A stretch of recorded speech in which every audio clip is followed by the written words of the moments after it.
பச்சை சமுத்திரம். The name rose. பிரச்சனை சில வகையான செடிகள் மற்றும் மரங்கள், உதாரணமாக மாதுளை மரம், மாமரம், கொய்யா மரம் போன்றவற்றில் பூ வைக்கும் போது பெரும்பாலான பூக்கள் கீழே விழுந்து விட்டு மட்டுமல்லாமல் உற்பத்தி செய்யும் காய்கனி போன்றவற்றில் சிறிதாக உள்ளது.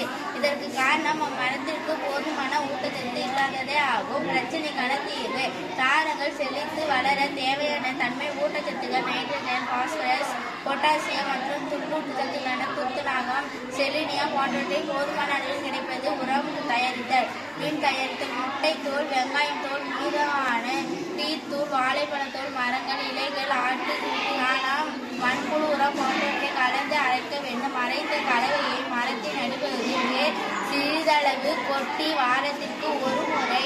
இவ்வாறு செய்வதன் மூலம் பூக்கள் அதிகமாக கீழே கொட்டாமல் காய்க்கின்றன. கனிகள், பழங்கள் திடமாகவே வளர இயலும். தேவையான பொருட்கள்: வேப்ப